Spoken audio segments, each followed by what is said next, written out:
Y ahora pues ya se usa, ¿verdad?, el iPhone y el iPad. Y hay muchos que pues ya ni la Biblia traen el domingo porque ya con su iPad, ¿no? Pero yo siempre les digo, no hay como tenerla así para abrirla, para apuntar, para hacer notas, en fin, ¿verdad? No hay como tener la palabra de Dios aquí. Y pues ya en el avión y todo, pues sí, todo el mundo trae su app ya de la Biblia.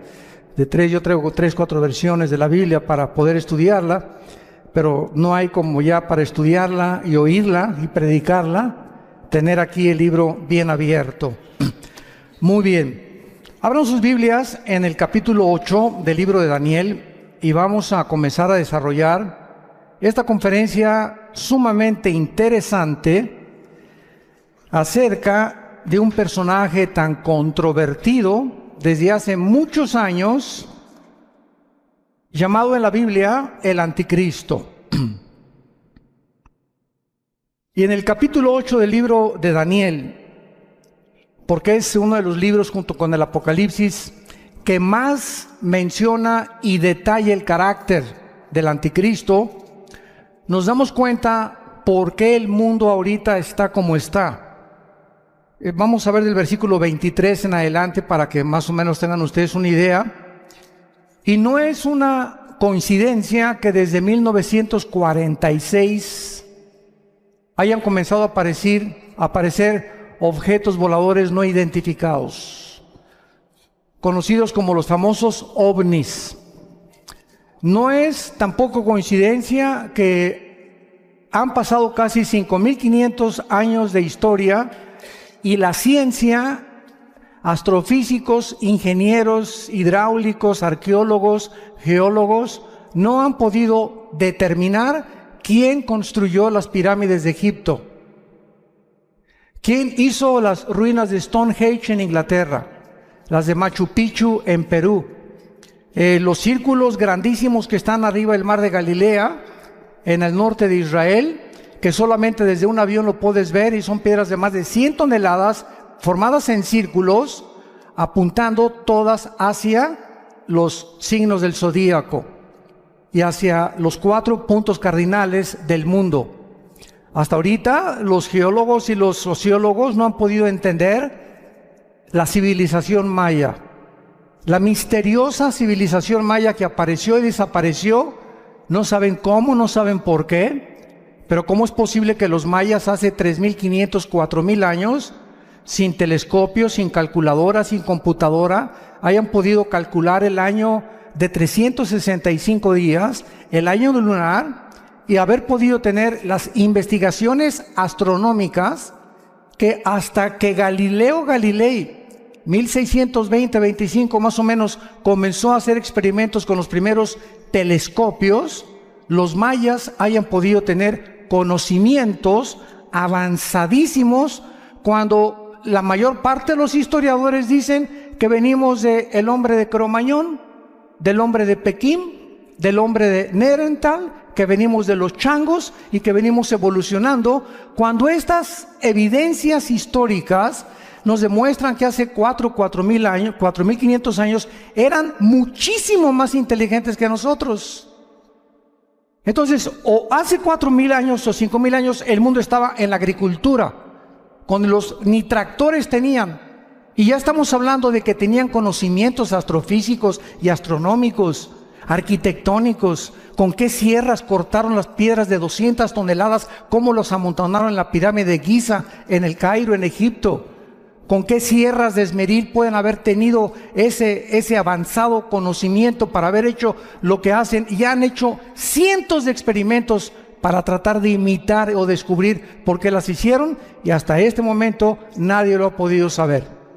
Pero cuando abrimos este libro, nos damos cuenta que mientras más nos acercamos al final de la consumación de la historia humana, más luz el Espíritu Santo nos va a revelar acerca de lo que ya está aquí escrito, pero no lo podíamos entender. Les voy a dar un ejemplo para que puedan ustedes comprender lo que trato de decirles. Hace 2,600 años el libro de Daniel, que es el que vamos a ver ahorita rápidamente, le dice Dios a Daniel en el capítulo 12, versículo 4, en los últimos tiempos el conocimiento aumentará, Pero fíjense lo que le dice Dios a Daniel. Sella, sellar es poner un candado. Sella esta profecía y van a pasar 2600 años y nadie la va a entender. ¿Por qué? Porque es hasta los últimos tiempos. Entonces, todos estos siglos que han pasado, podían venir la gente y los teólogos y los escatólogos a Daniel y Apocalipsis, y pues no, pues es una confusión tremenda. Y yo conozco cantidad de pastores que todavía me dicen que tienen miedo de predicar el Apocalipsis porque todavía no lo entienden y cronológicamente no lo han podido ordenar para poder desarrollarlo y enseñarlo. Esto es increíble. Pero cuando venimos a la Biblia y de veras tenemos la paciencia y la vida, quiero decirles algo, es muy importante para entender la Biblia ser puros sexualmente. Esto es la primerísima condición, la pureza del corazón.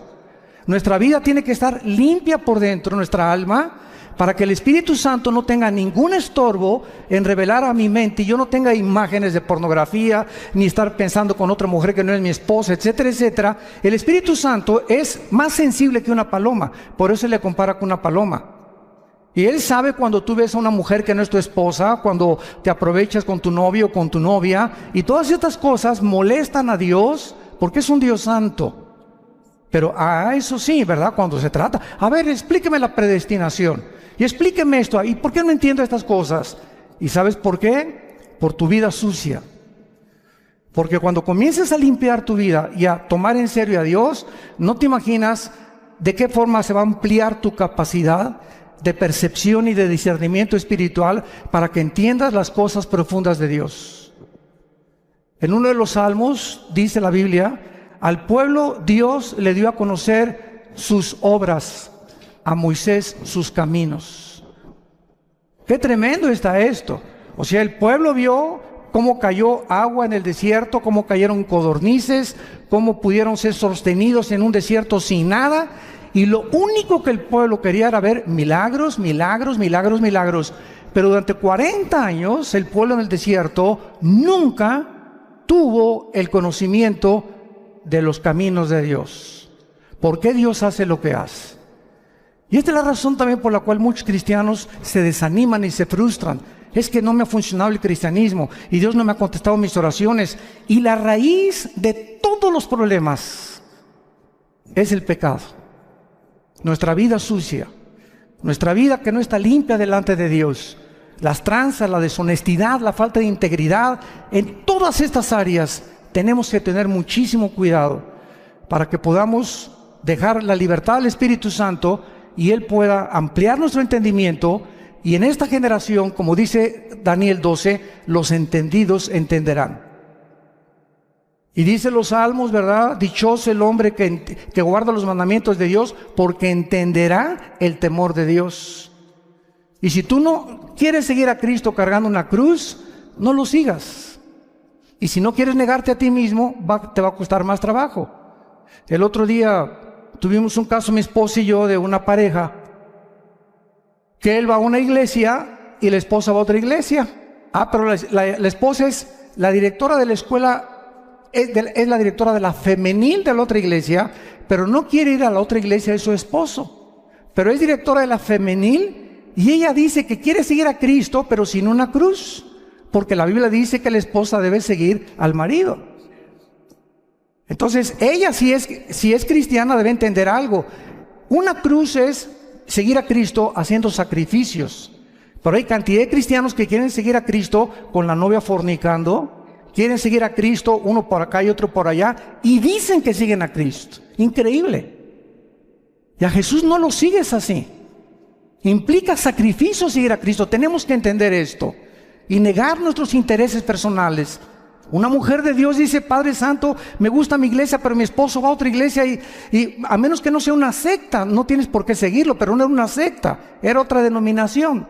Entonces me sacrifico y voy con mi esposo y le voy a dar gusto a mi esposo y voy a orar por él, ¿verdad? Señor, pero yo quiero estar en tu voluntad. Y ahí es donde está la bendición. Pero estamos tan equivocados en tantos detalles tan pequeños que queremos seguir diciendo que somos cristianos y tenemos tantas cosas en nuestra vida que están muy lejos todavía del carácter de Jesús. Acuérdense que cuando lleguemos al cielo, Dios nos va a preguntar, pues ¿cuántas almas ganaste? Bueno, 5 millones de almas. ¿Cuántas iglesias hiciste? Tuve 600, di cobertura, 800 iglesias. Todas estas cosas que hagamos, a Dios, ¿qué le van a sorprender? A Dios, ¿qué le van a poder decir, verdad? Caray, te felicito, mi hijo, al llegar al cielo. Solo una pregunta va a haber para todos nosotros. Una sola pregunta. ¿Cuánto te pareces a Jesús? ¿Cuánto nos parecemos a Jesús? Dios está formando el carácter de Jesús en nosotros. Dice Romanos 8 que estamos siendo conformados a la imagen del Hijo. A Dios no le impacta lo que hagamos, sino lo que somos.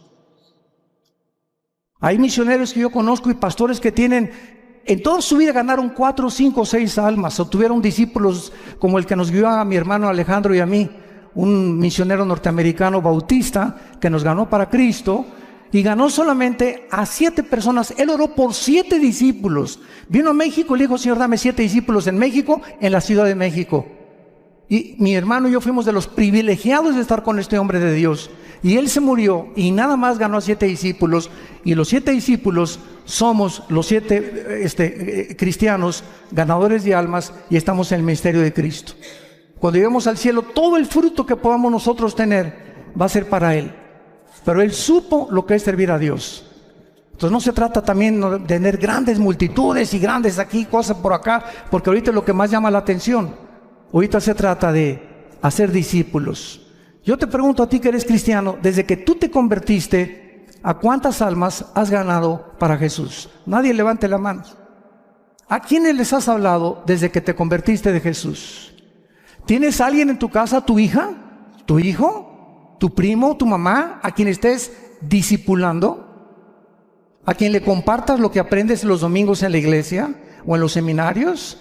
¿O todo para acá, todo para acá, todo para acá y nada para allá? Y lo que Dios nos da es para bendecir. No recibimos nada que guardemos para nosotros. Todo es, Dios me lo da para darlo. Me da conocimiento para alimentar. Me bendice para que yo sea de bendición.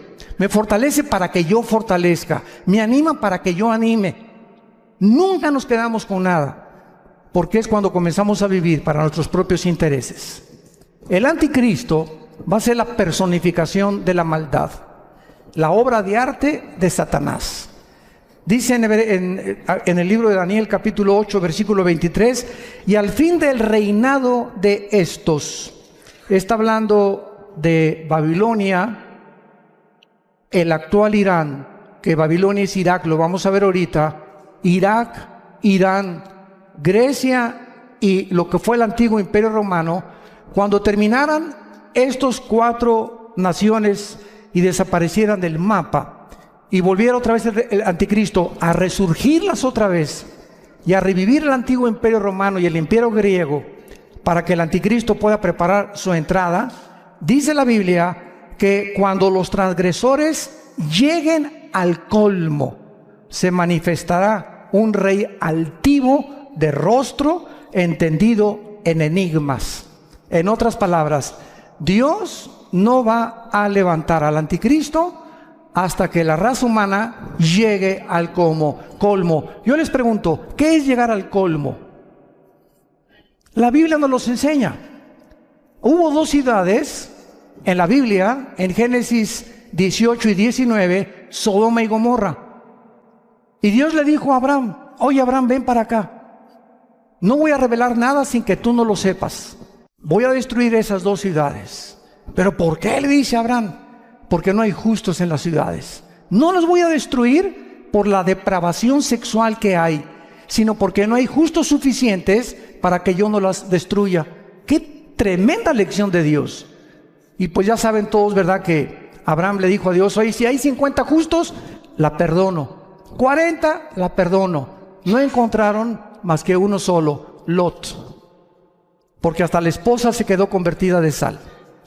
Entonces vemos que Dios actúa cuando llegan al colmo las maldades y cuando los buenos ya no hacen nada. Dice el dicho que los malos duran hasta que los buenos no hacen nada. Entonces vivimos una época, como les decía en la mañana del desayuno, donde estamos acostumbrándonos a que sea normal la inmoralidad que nos rodea. Las revistas, vas al dentista y revistas de pornografía. En la mañana Vidito y Capulina también ya, quién sabe, con chavas arriba de sus rodillas. En las telenovelas ya es un asco, ¿verdad? Todas las cosas que pasan, las películas. Ya es impresionante por todos lados las espectaculares, ya de descarados. Tú vas ahorita, por ejemplo, a Toronto, Canadá, y hay una mujer desnuda de casi 50 metros de altura, el espectacular. Vas a Alemania y en los trenes hay puras fotos pornográficas en los trenes, en los metros de Alemania. En Holanda ni se diga. Entonces estamos llegando a un punto en el mundo donde no nos damos cuenta que está ardiendo el mundo, nuestros hijos están siendo arrastrados. Hay más de 17 millones de sitios pornográficos en el internet. Y tus hijos y mis hijos tienen acceso al internet. Y si no los vigilamos y no los cuidamos, van a crecer infectados en la mente, completamente desorientados acerca de qué es el sexo. Y esta es la razón por la cual hemos llegado ya al punto que Estados Unidos, si el Partido Demócrata hubiera ganado la elección, hubieran votado por los elementos transgénero en junio de este año. Porque el expresidente Obama autorizó que hubiera baños en Estados Unidos donde los niños pudieran usar el de las niñas y el de las niñas, los niños, si los niños se sentían que no eran niñas o que no eran niños.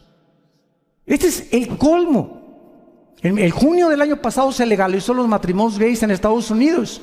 Y vemos así que está creciendo la maldad, y lo dice así: cuando los transgresores lleguen al colmo. La pregunta es esa. Mañana vamos a hablar de la destrucción de la familia. ¿Hemos llegado al colmo? Hoy en la mañana vimos un testimonio, ¿verdad?, de un expolítico donde nos expuso claramente la corrupción impresionante que hay en esos medios. Pero ya no me sorprende, porque el director de la FIFA, de la Federación de Fútbol Soccer, lo encontraron corrupto. Están demandando a 2 o 3 jugadores estrellas por corruptos también ahora. O sea, en los banqueros, en el deporte, en los artistas, en todos lados. Un cantante famoso ahorita que le dicen el Sol de México, que quién sé cuántos debe, que defraudó no sé qué tantas cosas. Y por todos lados estamos encontrando que ahora sí que el que no tranza no avanza. Y es una cosa normal que se está manifestando en la sociedad. Cuando los transgresores lleguen al colmo, se levantará un rey altivo de rostro y entendido en enigmas. Muy bien, vamos ahorita a ver un retrato muy claro de lo que es el Medio Oriente. ¿Saben ustedes en qué parte del mundo se encontraba el huerto del Edén? Dice Génesis 2, y nos da la clave, donde estaban 2 ríos, el Éufrates y el Tigris. El río Tigris nace en Turquía y recorre todo el Medio Oriente, son como más de 2000 kilómetros, y desemboca en el Golfo Pérsico. Y es en esa área geográfica, entre el río Tigris y el río Éufrates, donde se encuentran las 2 naciones, ahorita en el siglo XXI, donde nació la civilización y donde se encuentra en la olla hirviendo y el conflicto que va a desembocar en la Tercera Guerra Mundial, que hablaré en la otra conferencia de esto. En esta zona entre Irak, que en la Biblia aparece con el nombre de la tierra de Sinar, la tierra de los caldeos o Babilonia, y Siria, que aparece como Asiria, vemos que antes la Mesopotamia, o la división entre 2 ríos, que es lo que significa la palabra Mesopotamia, estaban Irak y Siria unidas, no estaban separadas. Líbano, Jordania, Irak, Egipto, hasta 1930, cuando sacaron los ingleses a los otomanos turcos, que gobernaron casi 500 años el Medio Oriente. Los ingleses lo sacaron, y cuando los ingleses repartieron el Medio Oriente y le dijeron a los judíos: ustedes en ese pedacito, ustedes en Saudi Arabia, ustedes aquí, ustedes allá, Francia y Inglaterra repartieron casi todo el Medio Oriente, y se formó el Medio Oriente tal como lo encontramos nosotros. Y si el Medio Oriente no se hubiera repartido en la forma en la que se encuentra, estas profecías no se hubieran cumplido. Entonces es increíble cómo la providencia divina en la historia se va manifestando los caminos de Dios, y cuando estamos atentos a lo que la Biblia dice, descubrimos que nos encontramos verdaderamente, como lo vamos a demostrar, en la última generación. Hemos llegado al final de la historia humana, damas y caballeros. Prepárate para encontrarte con tu Dios, porque se viene sobre el mundo como tú no te imaginas. Así las cosas, así se van a venir. Y dichosos y felices aquellos que no están en glotonería ni en los placeres de la vida, ¿verdad? Y que han tomado en serio a Dios, que se han santificado, que se han limpiados, porque de ellos es el reino de los cielos. Entonces, la zona de Irak fue donde el huerto del Edén estuvo. Génesis 2, del 2 al 10. Fue en Irak donde se encontraba Satanás cuando Dios puso el huerto del Edén. ¿Y de qué tamaño creen ustedes que es el huerto del Edén? ¿Se han preguntado? Tendría 10 kilómetros cuadrados, 1 hectárea, 4,000 metros cuadrados. ¿Qué tan grande es el huerto del Edén? Bueno, el huerto del Edén no era más que una pequeña zona geográfica en el Medio Oriente, lo que es ahorita Irak y Siria, y la demás parte de la tierra estaba despoblada. Pero ya los ángeles caídos estaban en el planeta Tierra, junto con Satanás, cuando Dios colocó a la primer pareja en el huerto del Edén. Y cuando Dios crea a Adán y Eva, las flores no tenían espinas, los leones no mordían, no había veneno en los alacranes, ni tampoco en las víboras, no había tormentas, no había tsunamis, no había nada de lo que nosotros estamos experimentando siglos después. Cuando Adán y Eva peca, esto es muy importante, cuando Adán y Eva peca, Dios había asociado la creación a ellos. Si ellos permanecían en comunión con Dios, Dios bendecía la creación. Pero si ellos pecaban, escuchen esto, cuando pecaron, su genoma fue alterado. No sé cuántos sepan lo que es el genoma. Fue el proyecto con el cual terminó el siglo XX el presidente Clinton y el doctor Collins, que es la investigación del ADN o del ácido desoxirribonucleico que se encuentra en cada una de las células. Y en los millones de células que tenemos un software, para que me entiendan, en el siglo XXI, tenemos un software, tenemos un código genético de información inteligente. Y en cada célula de mi cuerpo se encuentra toda la información de cómo soy, de cómo eres. Tu tamaño de estatura, tu pelo, tus ojos. Venimos heredando desde Adán. Los hombres el cromosoma Y, que las mujeres no lo tienen. Las mujeres tienen cromosoma XX, nosotros tenemos cromosomas XY. Y esta es la razón por la cual hasta 1860, cuando Gregorio Mendel descubre las leyes de la herencia, que entiende por qué José no podía meterse con María para que naciera el Hijo de Dios. Pasaron 2000 años. ¿Por qué José no tuvo relaciones con María para que naciera Cristo como tú y como yo? Pero se descubren las leyes de la herencia. 1954 el doctor Crick y el doctor Watson descubren la hélice del ADN. El siglo XX termina con el descubrimiento más grande científico de la historia, el proyecto del genoma humano, donde dice el presidente Clinton en la Casa Blanca: hemos entrado por primera vez a descubrir el libro de la vida.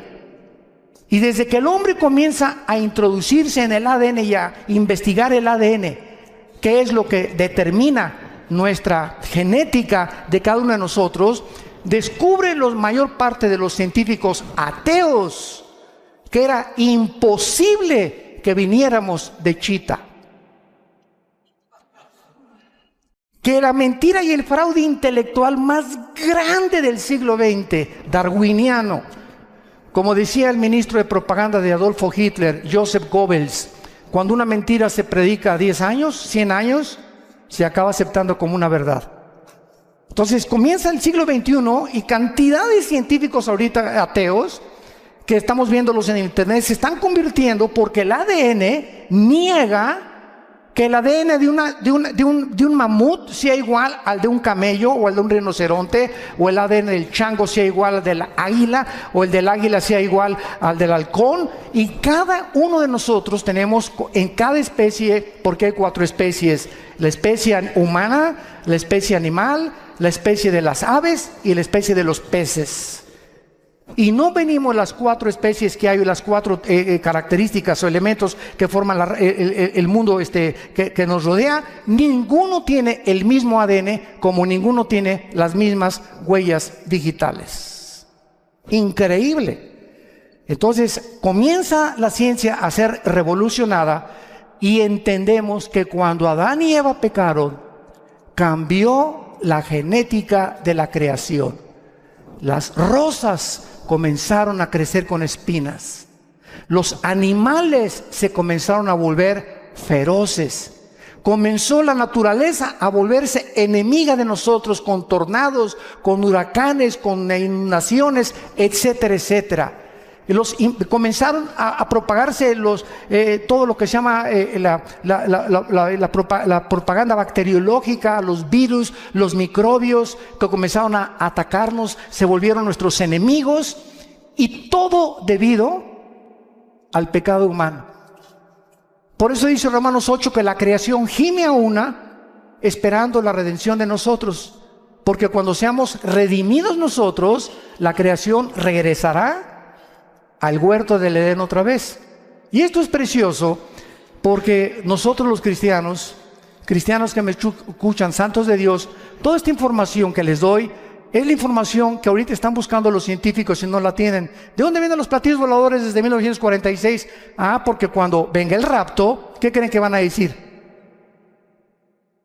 Que nos pintamos con los ovnis, que los extraterrestres nos llevaron.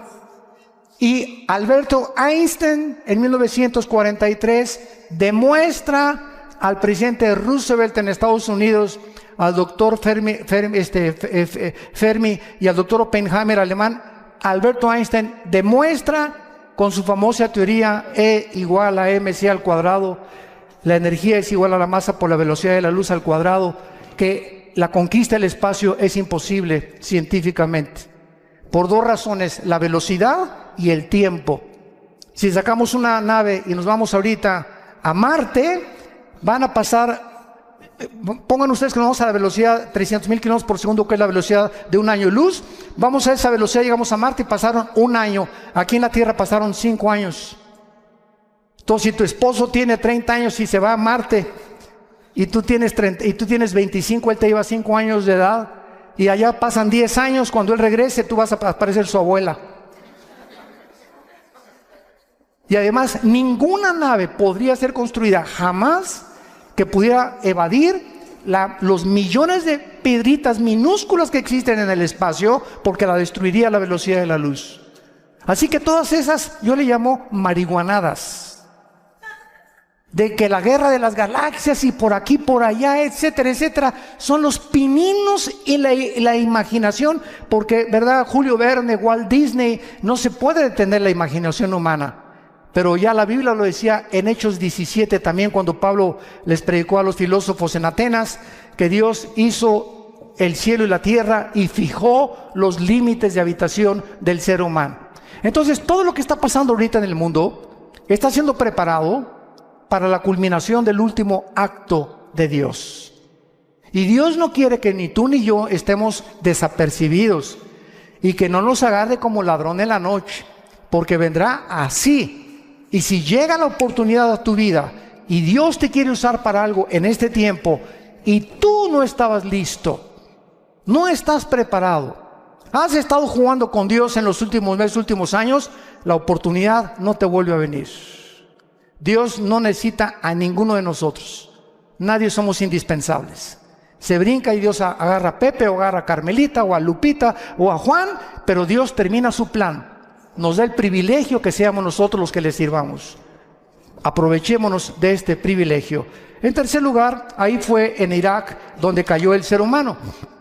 En cuarto lugar, ahí fue en Irak donde se profetizó, Génesis 3:15, la primera profecía de que el Mesías destruiría a la semilla de Satanás, y la semilla de Satanás bloquearía el nacimiento de la Virgen María, que sería Jesucristo. En quinto lugar, ahí se ilustró el primer evangelio, Génesis 3:21, cuando Dios viste al hombre. Es el primer evangelio predicado en imágenes. Es Dios el que nos cubre. Tiene que haber sangre derramada, porque sin derramamiento de sangre no hay remisión de pecados, y es Dios el que toma la iniciativa para salvarte y para salvarme. En esta área geográfica fue la primera rebelión contra Dios, la Torre de Babel, Génesis capítulo 11. En esta tierra Dios llamó a Abraham, de acuerdo a la Biblia, Irak y Siria. Apocalipsis 9, la quinta trompeta. Están atados los 4 ángeles más crueles y sanguinarios de toda la humanidad. Ahí donde está ahorita Irak y Siria, la guerra civil de Siria, y donde está el conflicto estrellando o con la conflagración entre el oriente y entre el occidente. Ahí se encuentra la actividad demoníaca más grande de la historia. Ya no es el Teposteco aquí en México, ni Veracruz, ni Catemaco, Veracruz. Es ahí entre Irak y Siria, donde desde la guerra del Golfo Pérsico todo el mundo volteó sus ojos. Antes de la guerra del Golfo Pérsico, 1990-91, yo le pregunté a un grupo de estudiantes que si sabían dónde estaba Irak. ¿Saben qué me contestaron? Que qué clase de medicina era esa, que si era un nombre de una medicina. O sea, eran zonas que ni siquiera consideraban, ni siquiera yo les dije en un mapa, pon un dedo, dime dónde está Irak. No lo podían localizar ningún estudiante del tercer grado de teología. Me reservo el nombre del seminario.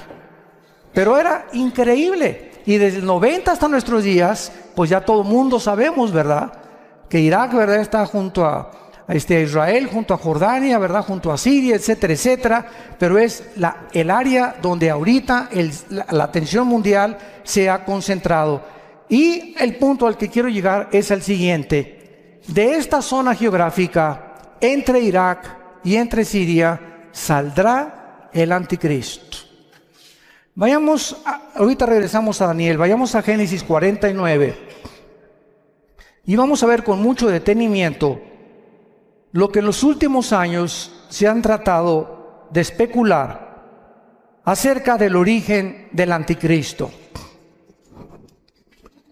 Lo único que sabemos, o que se sabía, sin haber profundizado la Biblia, hasta hace, me acuerdo yo, 25 años, yo desde que me convertí, no sé cuántos de ustedes sepan, ¿verdad?, pero el primer mensaje que yo prediqué en mi vida, hace 40 años, fue sobre la tribulación. O sea, desde que comencé a predicar, Dios me trajo a la profecía y a la apologética, que es la defensa de la fe. Son las dos áreas de ramas de la teología donde me he especializado más, en la profecía y en la defensa de la fe, la apologética. Y desde que comencé a estudiar la Biblia, pues fue algo, ¿verdad?, que yo sentí que era un llamado que Dios me daba para profundizarme en la profecía. Y a través de todos estos años, pues me metí. Yo he predicado 3 veces todo el libro de Apocalipsis, versículo por versículo. Lo pueden conseguir, son 100 conferencias, versículo por versículo, los 22 capítulos.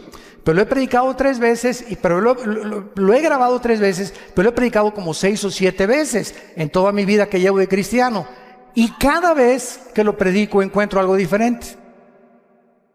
Y cada vez que predico tengo más luz.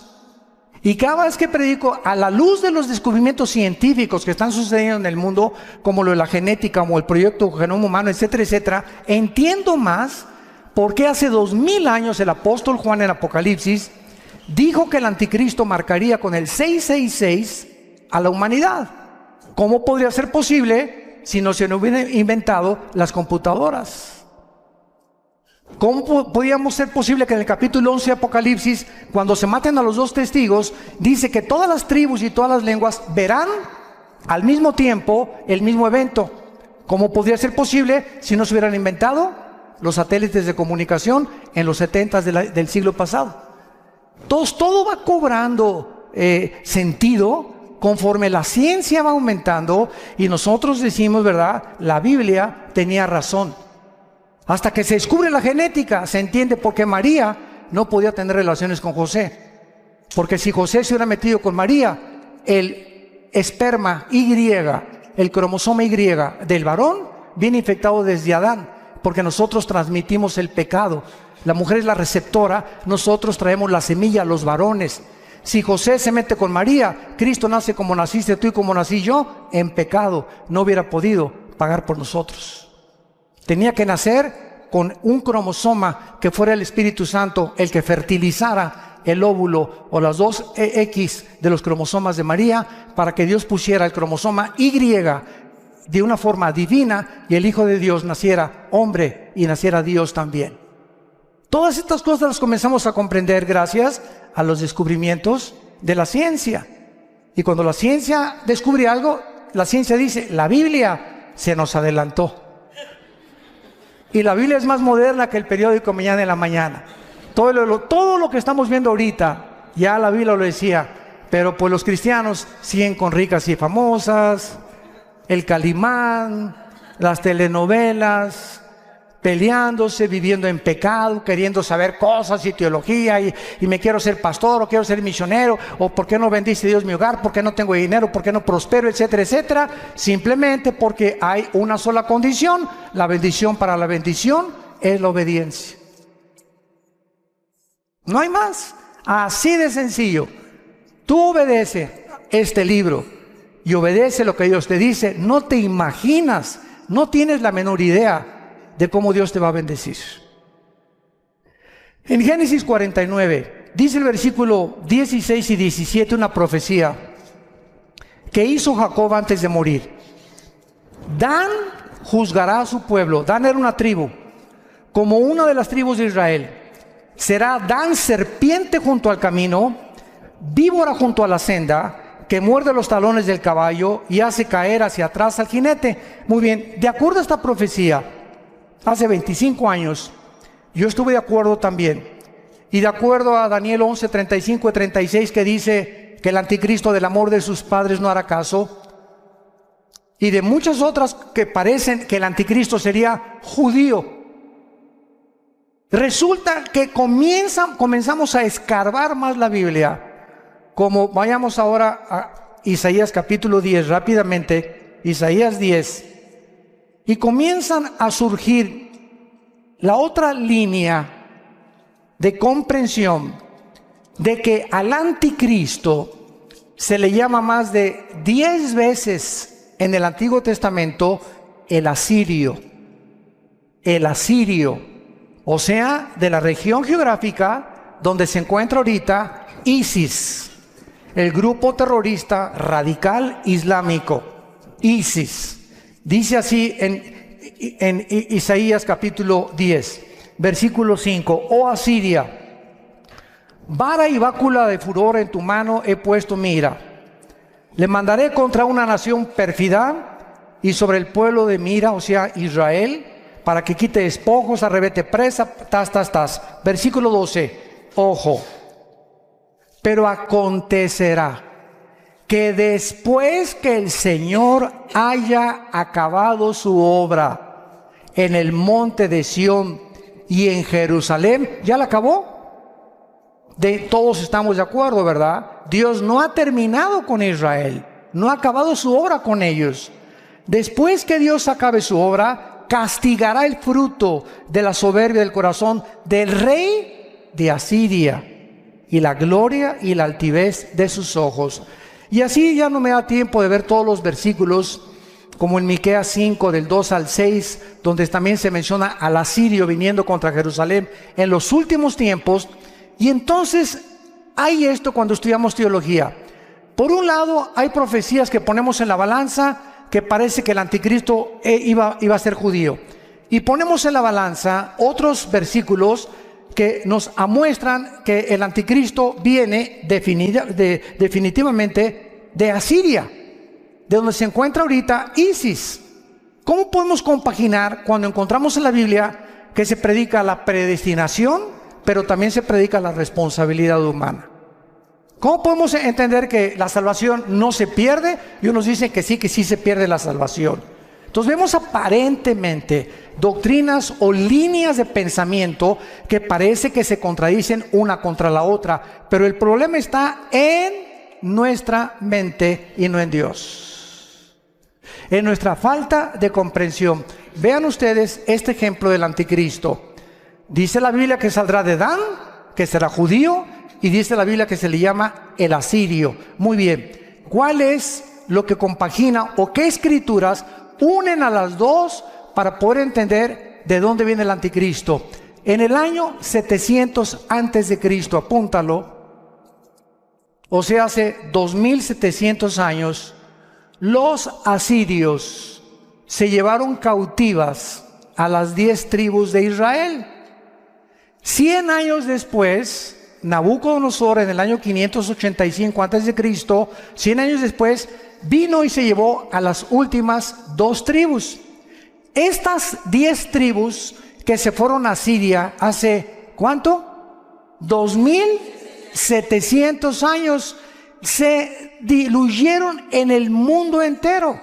Y ahorita los judíos no saben quiénes son. Hay judíos mexicanos que a lo mejor tú eres y no lo sabes. Hay negritos, hay costarricenses, hay italianos, hay brasileños, hay españoles, hay ingleses. Están revueltos en el mundo los judíos.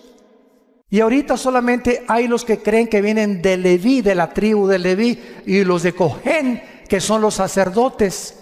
Pero de las 10 tribus desaparecidas es el misterio que solo Dios sabe, que los va a levantar 12,000 de cada tribu en Apocalipsis 7. Entonces, ¿cuál es la respuesta? Que el anticristo puede ser judío y al mismo tiempo ser asirio.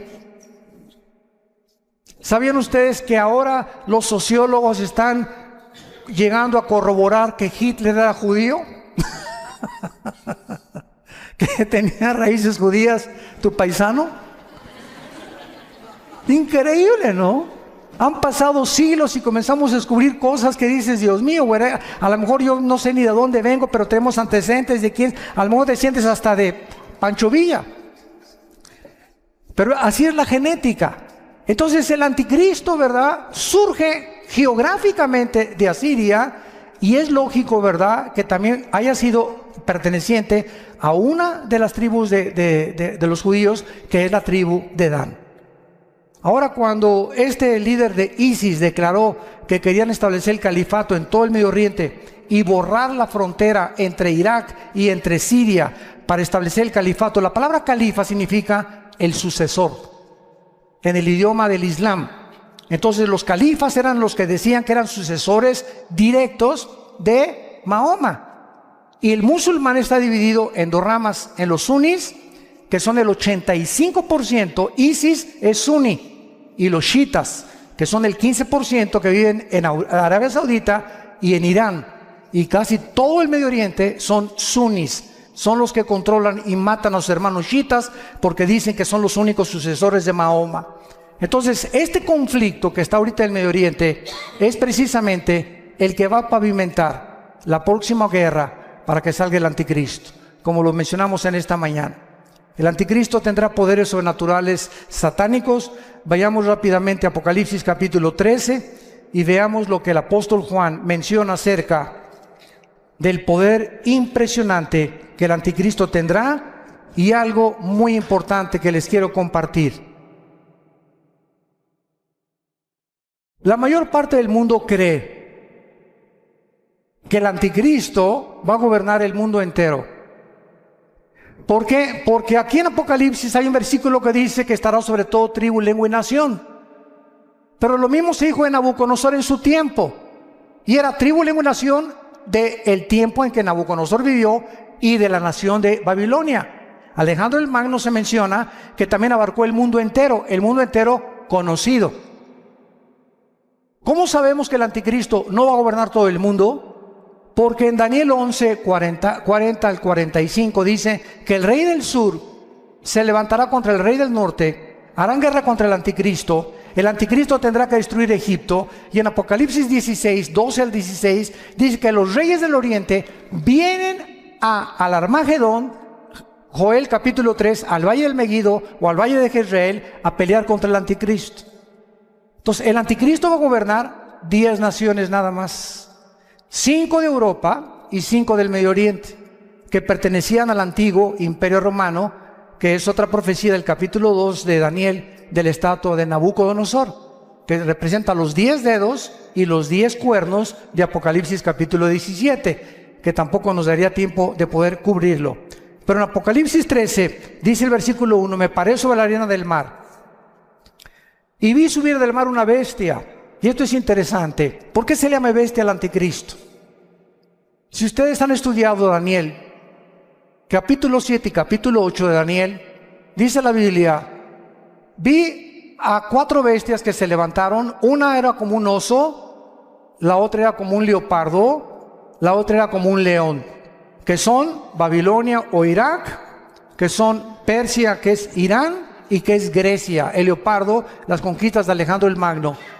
Pero cuando se descubre la 4ª bestia, no hay un nombre que el Espíritu Santo haya podido definir o adjudicarle al 4º imperio, que es el del anticristo, más que una bestia terrible. O sea, de acuerdo al Espíritu Santo, no hay una bestia tan sanguinaria, depredadora, que se pudiera utilizar como un ejemplo para poder compararlo con la ferocidad, la crueldad, el odio y el orgullo y la altivez de este hombre que será la obra maestra de Satanás. Y por eso se le llama simplemente una bestia. Y la palabra bestia en el griego, terión, es una bestia depredadora. No es un animal como un perro que es domesticado, como un caballo o como una gallina, sino que son bestias depredadoras, porque esta es la naturaleza que tendrá el anticristo. Y vean ustedes de dónde surge el anticristo, de acuerdo a Juan. Me paré sobre la arena del mar. ¿Dónde estaba Juan cuando escribió esto? En el mar Mediterráneo. De esa zona del mar Mediterráneo es donde el anticristo va a surgir, no de México, de Querétaro menos. Ni de Inglaterra, ni de Italia, ni de Alemania, ni de Brasil, ¿verdad? El anticristo va a surgir del área geográfica donde ahorita, en el siglo XXI, se encuentra Irak y Siria. De esa área en la que está a punto de estallar una guerra, una vez que esta guerra explote, él saldrá de las ruinas a tratar los tratados de paz, a ofrecer maravillas de soluciones a la pobreza, a los problemas entre los árabes y los judíos, a los problemas bancarios, a los problemas de la economía, y el mundo se quedará absorto ante la inteligencia y los poderes sobrenaturales del anticristo. Dice en el versículo 5, también se le dio una boca que hablaba grandes cosas y se le dio autoridad para actuar. ¿Cuánto? 42 meses, que equivalen a 3 años y medio. Es todo lo que el anticristo va a gobernar. Los primeros 3 años y medio de la tribulación será para consolidar su reino y su imperio, y los últimos 3 años y medio será para poder pelear y tratar a través de la fuerza y de la violencia y de comprar y de corromper a muchos reyes y gobernantes del mundo su imperio, y tratar de gobernar el petróleo en el Medio Oriente, porque debajo de Irak, de Arabia Saudita y de Irán se encuentra el 65% de las reservas petroleras del mundo entero. No nos extrañe por qué el Armagedón, que es lo que vamos a hablar después de esta conferencia, la Tercera Guerra Mundial, ahí se van a juntar, porque ahí es donde está el petróleo y es el oro negro, y el que controla eso va a controlar el mundo entero también. Y dice en el versículo 17 de Apocalipsis 17, y que ninguno pudiera comprar ni vender, sino el que tuviera la marca o el número de la bestia o el número de su nombre. Aquí hay sabiduría. El que tiene entendimiento, cuente el número de la bestia, pues es número de hombre y su número es 666. ¿Saben ustedes qué es la gematría? Apúntalo, gematría. Es la rama de la teología que estudia el valor de los números en las letras hebreas y griegas. ¿Por qué Dios escogió que la Biblia fuera escrita no en totonaco, ni en maya, ni en zapoteco, ni en otomí, ¿verdad? Ni con los aucas, o ni siquiera en lenguaje español o italiano o francés? ¿Por qué Dios escogió dos idiomas, el hebreo y el griego? ¿Por qué? Dios lo que hace, lo hace con un propósito sabio siempre detrás. Porque el hebreo y el griego son los dos únicos lenguajes que cada palabra tiene un valor numérico.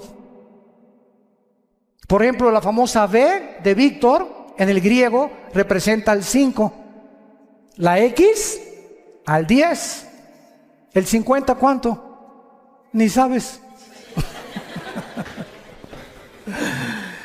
La D, ¿verdad? El 50, el 1000, ¿verdad? Entonces, cada letra tiene un valor numérico, se llama la gematría. Cuando el Espíritu Santo escogió el 666, ¿saben qué significa? Porque dice: aquí hay sabiduría, el que le entienda. ¿Cuál es el número de nosotros? El 6. ¿Cuál es el número de la Trinidad? El 3. 6, 6, 6 es el hombre elevado a Dios, elevado a la deidad, que es el sueño que Satanás le dijo a la mujer: serás como Dios. Entonces, el anticristo es la obra maestra de un ser humano que el Satanás toma y lo eleva a la capacidad de ser un Dios, aunque no era un Dios. Por eso se le llama el 666, el hombre elevado a la deidad o a la divinidad, que es lo que Dios quiere que nosotros tengamos cuidado. No somos dioses, no somos autónomos, somos agentes morales responsables. No nos creamos a nosotros mismos y debemos nuestra obediencia al Señor. Padre, te damos gracias por tu palabra en esta tarde, por permitirnos rascar simplemente tus profecías y tener un poco más de conocimiento de tu programa y de tu plan en la historia y para los tiempos humanos. Te pedimos, Señor, que cada día que pase recordemos el consejo que le diste a Josué. Josué, hay 7 naciones delante de ti en Canaán, y te voy a dar el secreto, Josué, para la victoria. No es con espada ni con ejército, no es con la valentía del caballo, no hay sabiduría ni conocimiento ni inteligencia contra Jehová. Josué, de día y de noche, medita, lee, memoriza mi palabra. Este es el secreto de la vida para poder vencer. Llena tu corazón de mi palabra, memorízala, reflexiónala, pondérala, piensa en ella de día y de noche. Y te prometo algo, Josué: todo lo que hagas va a prosperar, porque has creído lo que te he dicho. Oh Dios, que podamos ser hombres y mujeres de tu palabra, que podamos tomar en serio tu palabra, que no solamente la leamos el domingo o un devocional de 15 minutos, sino que la memoricemos, la estudiemos, la profundicemos y la guardemos en nuestro corazón todos los días, para que descubramos el poder, la energía que nos da tu palabra para sostener nuestro cuerpo y nuestra mente libre de opresión, de estrés, de incertidumbre e inseguridad para el futuro. Porque yo guardaré en completa paz a aquel cuyo pensamiento en mí persevera, dice el Señor. En el nombre de Jesús. Amén.